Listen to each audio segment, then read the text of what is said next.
여러분 혹시 어제 받은 이메일 하나 때문에 밤새 잠 못 이루신 적 있으신가요? 그 이메일이 5만 년 전 검치호랑이 공격과 똑같은 반응을 우리 몸에서 일으키고 있다는 사실 알고 계셨나요? 스트레스는 우리 조상들을 살린 생존의 슈퍼파워였지만 지금 이 순간 여러분의 생명을 조금씩 갉아먹고 있을지도 모릅니다. 안녕하세요 여러분. 오늘은 우리 몸속에 숨겨진 고대의 슈퍼파워 스트레스에 대해 이야기해보려고 합니다.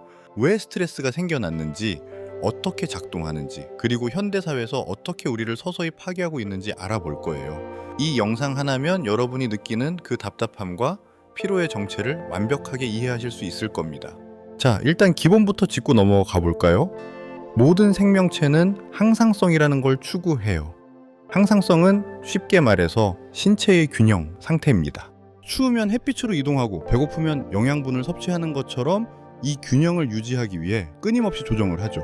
근데 세상은 그렇게 만만하지 않잖아요.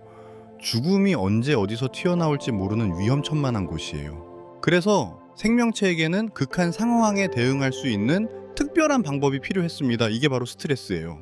스트레스는 도전적이거나 위험한 모든 것, 그러니까 스트레스 요인에 대한 신체의 물리적 반응으로 진화했어요. 생존을 최우선으로 하는 매우 빠르고 극적인 신체 상태의 변화죠. 일종의 비상 프로그램이라고 보시면 됩니다. 이제 시간을 5만 년 전으로 되돌려 볼까요? 초기 호모 사피엔스 무리가 모닥불 주위에 옹기종기 모여 있었어요. 그런데 갑자기 굶주린 검치호랑이 한 마리가 캠프를 습격합니다.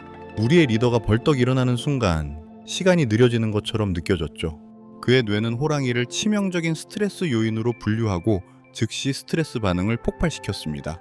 이때 몸에서 어떤 일이 벌어질까요? 부신이라는 기관에서 아드레날린이라는 호르몬을 펌프질해서 온몸으로 보냅니다. 이게 바로 우리가 흔히 말하는 투쟁 도피 모드예요.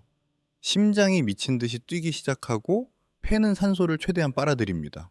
모든 중요한 시스템에 영양분과 산소를 긴급 공급하는 거죠. 아드레날린은 근육에게 에너지 우선권을 줍니다. 다른 장기들은 잠시 기다리라고 하고요. 근육은 빠른 행동을 위해 활성화되면서 힘과 속도가 급격히 증가해요. 통증이나 피로 신호는 잠시 꺼버립니다. 지금 아프다고 느낄 시간이 없으니까요. 대신 감각은 극도로 예리해져서 위협에 완전히 집중하게 되죠. 모든 디테일이 슬로우 모션처럼 선명하게 보입니다. 아드레날린은 또 하나 중요한 일을 해요. 빠르고 충동적인 결정을 내리도록 강제하는 겁니다. 생각할 시간이 없으니까요. 싸울 건가 도망칠 건가 0.1초 만에 결정해야 합니다. 우리 리더는 싸우기로 선택했어요. 근데 여기서 반전이 있습니다. 전투가 생각보다 길어지는 거예요. 호랑이도 필사적이라 쉽게 물러서지 않습니다. 이제 새로운 호르몬이 등장할 시간이에요. 바로 코르티솔입니다. 코르티솔은 아드레날린보다 느리지만 더 전략적인 호르몬이에요. 더 긴 스트레스 반응을 관리하죠. 코르티솔은 모든 신체 시스템의 완전한 전환을 명령합니다. 연료 공급을 최대로 증가시키면서 지금 당장 필요 없는 모든 기능을 억제하는 거예요. 휴식? 나중에. 질병 방어? 나중에. 소화? 그것도 나중에. 지금은 살아남는 게 먼저니까요. 이 순간 몸은 더 이상 자기 것이 아니에요. 스트레스가 완전히 지배하고 있는 겁니다. 드디어 리더가 치명타를 날려 호랑이를 쓰러뜨렸습니다. 부족 사람들이 환호하며 모여들어요. 이제 몸은 투쟁 도피 모드를 종료하고 휴식과 소화 모드를 활성화합니다. 그제야 상처가 아프기 시작하고 근육이 비명을 지르죠. 이제 회복하고 치유하고 유대감을 형성할 시간입니다. 어떤 사람은 잠들고 어떤 사람은 먹으면서 에너지를 보충해요. 부족은 이완되고 항상성이 다시 회복됩니다. 이 사람들이 바로 우리 조상이에요. 그런데 언제부터 이 놀라운 슈퍼파워가 저주로 변한 걸까요? 진짜 중요한 건 지금부터예요. 우리 세상은 너무 빠르고 심오하게 변했어요. 우리 생물학이 도저히 따라잡을 수 없을 정도로요. 근데 스트레스는 5만 년 전 그대로예요. 스트레스 요인을 감지하면 즉시 전력으로 반응하고 현재 순간의 생존을 우선시하고 필요하다면 희생을 감수하죠. 이게 차에서 뛰어내려야 할 때는 완벽하게 작동해요. 근데 요즘 우리가 만나는 스트레스 요인들은 대부분 추상적이고 급성이며 훨씬 더 많아요. 무형이고 훨씬 오래 지속되며 보통 물리적 행동조차 필요하지 않습니다. 과거의 검치 호랑이는 이제 화난, 이메일, 마감일, 온라인 데이팅, 러시아워 교통체증, 뉴스와 소셜, 미디어의 끝없는 스크롤링이 되었어요. 근데 우리 뇌는 공포를 정말 진지하게 받아들이도록 만들어졌거든요. 그래서 이메일 때문에 짧은 불안을 느끼거나 트위터를 스크롤하다가 화가 나면은 스트레스의 도움의 손길이 즉시 작동합니다. 하루에 이런 마이크로 스트레스 요인이 수십 개씩 있을 수 있어요. 여러분이 거의 눈치채지 못하는 사이에 계속해서 스트레스 반응을 활성화하는 거죠. 이런 작은 위협들이 쌓이는 동안 우리는 더 큰 스트레스 요인들과도 싸워야 돼요. 무급 초과 근무, 화난 고객, 치솟는 집값, 인플레이션, 의료비, 불확실한 미래까지 끝이 없어 보이죠. 물론 스트레스가 주는 부스트는 때로 엄청나게 도움이 될 수 있어요. 시험 공부를 해야 하거나 마라톤을 뛰거나 큰 프로젝트를 완수해야 할 때 말이에요. 제대로 된 슈퍼파워고 짜릿하기까지 하죠. 심지어 중독성이 있어요. 그래서 많은 사람들이 결국 스트레스를 남용하게 됩니다. 특히 경쟁이 치열한 분야에서 일한다 하면은 계속 자신과 다른 사람들을 밀어붙이면서 최고의 퍼포먼스를 내기 위해 스트레스에 의존하게 되죠. 그러니까 문제는 스트레스가 원래 짧은 순간과 중요한 상황에서만 사용되도록 설계되었다는 거예요. 며칠, 몇 주, 몇 달 동안 해제 없이 활성화되면 인간에게 가장 치명적인 상태 중 하나가 됩니다. 바로 만성 스트레스예요. 만성 스트레스의 대가가 뭔지 아세요?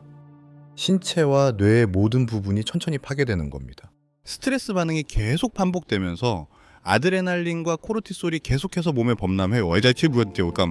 투쟁 도피 시스템은 과도하게 활성화되고 휴식과 소화 기능은 지속적으로 억제됩니다. 근육은 오지 않는 싸움을 위해 계속 긴장해요. 등, 어깨, 목이 비명을 지르고 두통이 찾아옵니다. 소화가는 경련을 일으키죠. 너무 오래 붙잡고 있거나 너무 빨리 내보내거나 둘 중 하나예요. 지방 대사가 방해받아서 지방 분해는 느려지고 복부에 지방이 축적되기 시작해요. 세포는 인슐린에 덜 반응하게 되면서 대사 질환의 위험이 증가합니다. 심장은 계속 두근거리면서 몸에 연료를 공급하려고 하는데 혈관은 이런 지속적인 과도 활성화를 견디도록 만들어지지 않았어요. 그래서 이제 지금 혈관이 파괴되면서 심장마비나 뇌졸중의 위험이 엄청나게 증가하죠. 면역체계는 동시에 약해지면서도 강해져요. 근데 최악의 방식으로요. 질병으로부터 보호하는 부분은 억제됩니다. 호랑이랑 싸우는데 감기 신경 쓸 여유가 어디 있겠어요. 그래서 감염, 암, 자가면역 질환의 위험이 증가해요.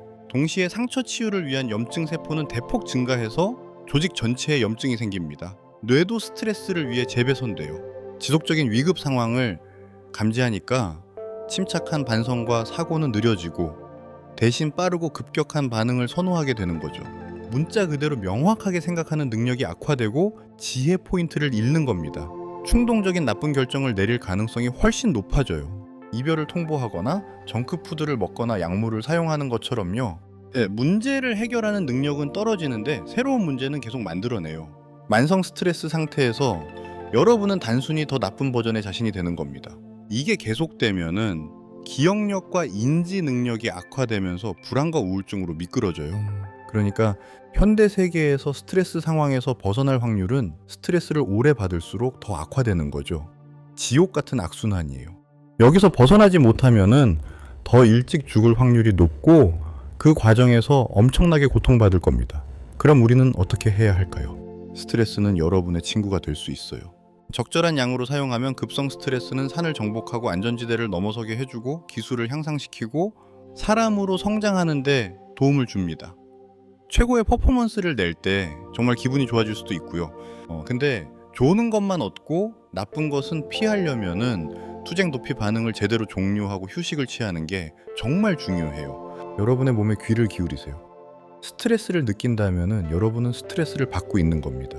끝이에요. 뭔가 조치를 취하기 전에 도달해야 하는 보편적인 기준선 같은 건 없어요. 다음으로 자신에게 물어보세요. 이 스트레스 반응이 지금 내 상황에서 생산적인가? 끝이 보이는가?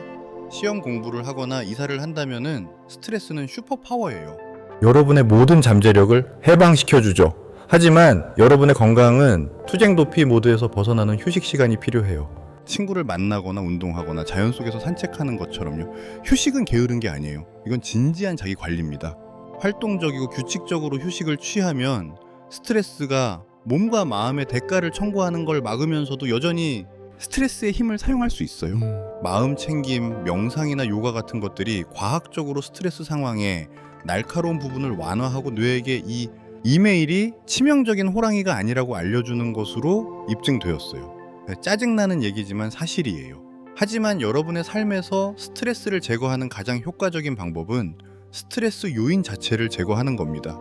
자신의 개인 비서가 돼서 하루 동안 어디서 작은 스트레스 폭발이 오는지 평가해 보세요.